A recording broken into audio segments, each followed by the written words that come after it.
So today's card are a twisted gatefold diamond card. Now you can get two different designs depending on which way you fold it. It's totally up to you. I like them both. I can't actually decide which one I prefer. It's taken me a little while to design this because the slightest little bit of wind and it was falling over, but we're there now, so I'm ready to share it with you all. Can I please ask, if you haven't already, that you hit that like and subscribe button.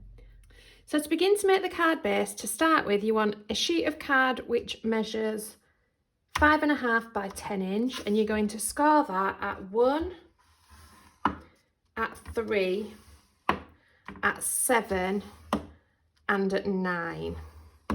And you also want two pieces of card which measure 6 by 5.5, and with the 6 at the top you need to score that at 2. And if you do that on both pieces, so 6 at the top and score on 2. So if you just place these two to the side for a moment, you're going to need a ruler and a pen. And if you just go through this middle panel here, so ignore the rest, just focus on these two score lines here, you need to put yourself a little mark at 2 inch and do that top and bottom.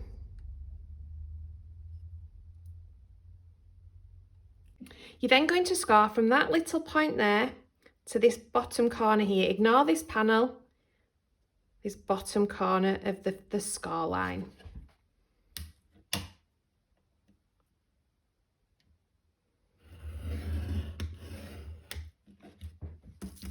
So do it the other way, so middle point to bottom corner of this score line.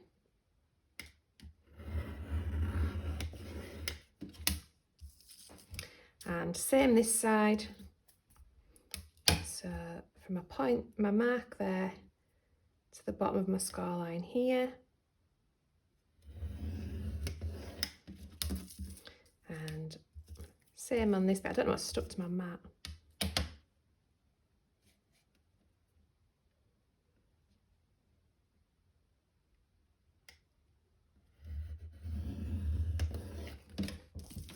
So I just do it on a white piece of white paper, because I appreciate you can't always see on the blue. This is what your score lines should look like. Now, if you fold these score lines that you've just created to create a valley,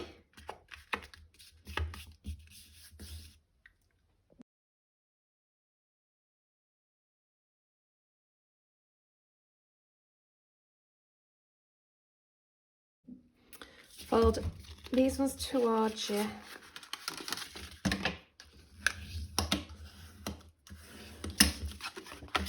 In fact, fold them both ways. And same with this one.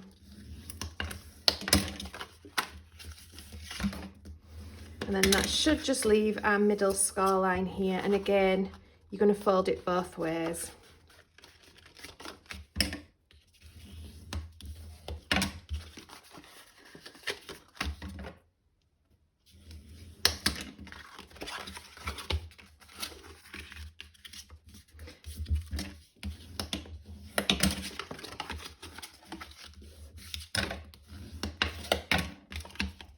Now, to manipulate the card into place, if you just nip these two, it will start to go where you want it to go.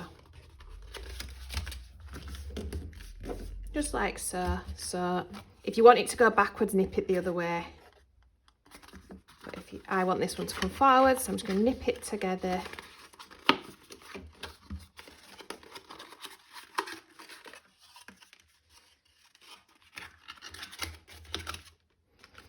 There we go, just give it a bit of encouragement.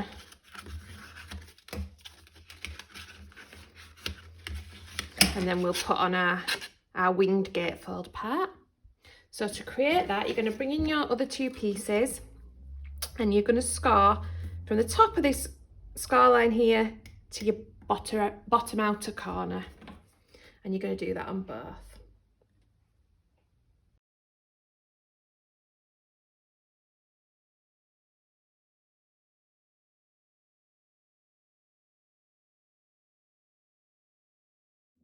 Now, if you lay them in front of you so they're like that, because this card has been an absolute pain for me to make my prototypes. I've had these on the wrong way, I've had them facing the wrong way. So if you lay them like this, you know then that when you close them, you're going to get that gatefold. And you want to put some glue on this part here.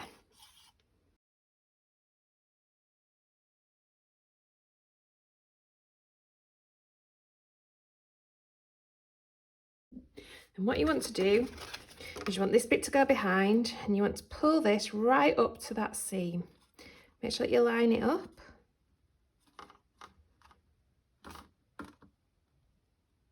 And I do like liquid glue for this, so you have got that wriggle time. Exactly the same with this one. Panicked then that I'd done it wrong.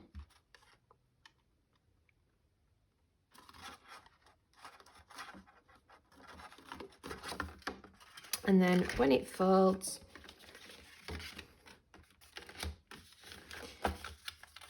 you should have your gatefold. So this is one of those cards that I've designed that I can't get quite right. I keep throwing it in the back of the drawer because when you stand it up, this side eventually wants to topple because there's nothing to hold this bit up. So what I've done is I've tried extending this panel here. I've tried putting a penny into the paper on the back so that you weight in the back. I've tried gluing these back so that it had less weight in it. I've tried a mechanism so it could open a little bit but not fully, and I've really struggled. So what I've eventually decided is I do love the card, and to make it work I'm going to put an acetate panel on here. So in order to do that, it's just on the one that goes up into the air, so it's this top one here. So if we do that, this is absolutely fine because this bit here is on the floor, it's touching the mat. This bit here is in thin air. So open it up and you're going to glue your acetate onto here. So my acetate measures 5.5 by 3 7/8. You want it to just fit like so. So I'm just going to bob some glue on here.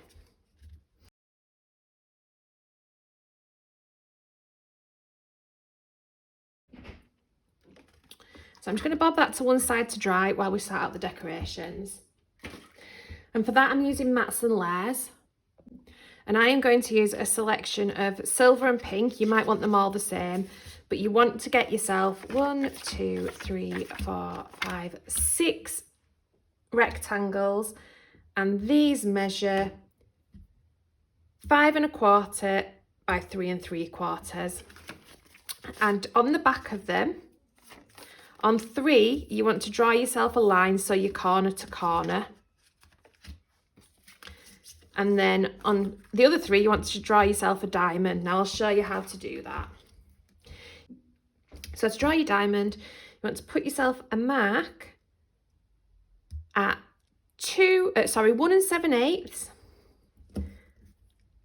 and 2 5/8, and then you're going to join them up.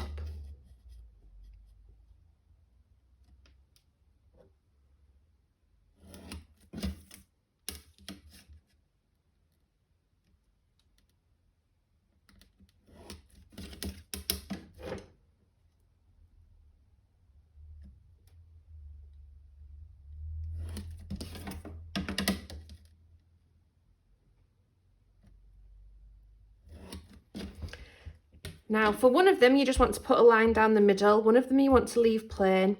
This one you want to put a line down the middle,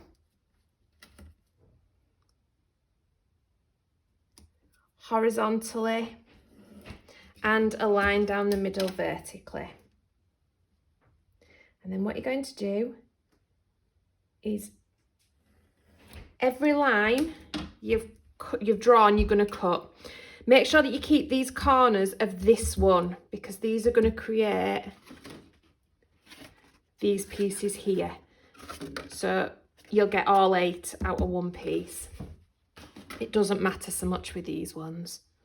So I'm going to just use a pair of scissors, but use whatever you're comfortable with. So you're showing it with a selection of parts that look like that. Now to create my patterned paper that I'm using, unfortunately, I'm using both that are on the reverse and the front, if that makes sense. So this is going to be my centerpiece right in the middle. So I've got one of those, and then I've got 1, 2, 3, 4, 5 pieces. These all measure the same. So 6 pieces that measure 3.5 by 5. I want to corner on 3 of them. Now, some of these I will be using that side, but corner to corner on 3 of them. A diamond for my centerpiece on one of them. And then these 2 are also going to be diamonds. So again, I've got a diamond that's just going to be straight down the middle. And then this is going to be the one that's down the middle and across. And to make the diamond on this one, you want to put a mark at 1 3/4 on your short end and 2.5 on your long end. And again, you're just going to do it in exactly the same way. So join it, can't see the dot, join it dot to dot.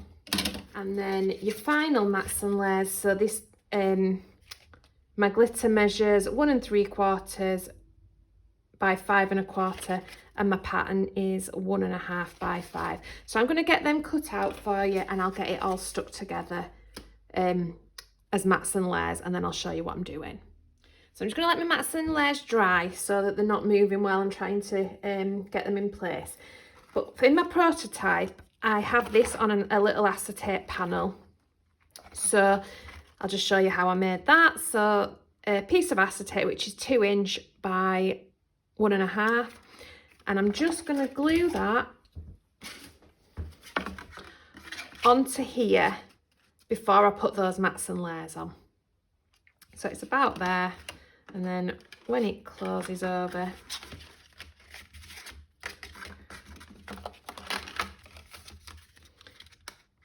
it stands up like so, about halfway. So just pop a bit of glue on the back of that.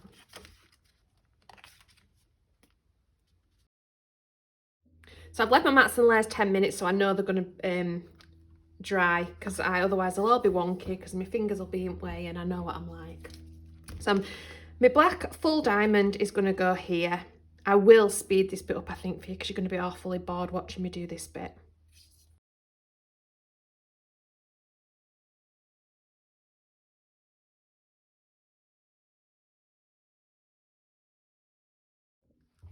So there we go. So to decorate it, I actually think that this card doesn't need a great deal. I think it's really quite funky as it is anyway. So what I've used the Made to Surprise birthday surprise stamp set. I've cut a circle of silver and a circle of white, and I've stamped my party time using picked raspberry distress oxide. And then these little edge bits here are in salvage patina, and it is just the edge of this party popper here, so like just that bit. And I've just gone round a few times, put that on some foam tape, and I'm just going to glue this into the centre of there. And out of that stamp set, I've also used the camera, which I've stamped and cut 3 times. I've coloured that in, and they're going to go on this acetate here. To fold it up, fold one side, then fold the other side, then your acetate panel down, then your other one over. And that's your gatefold there. Now on here, I'm going to put my little cameras. So it's a bit of a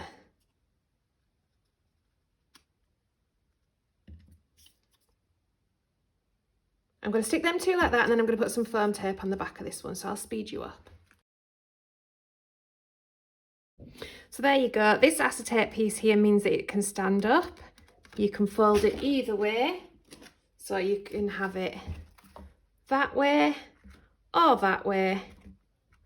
So I hope you enjoyed that. Please don't forget to hit that like and subscribe button. Thank you ever so much for watching.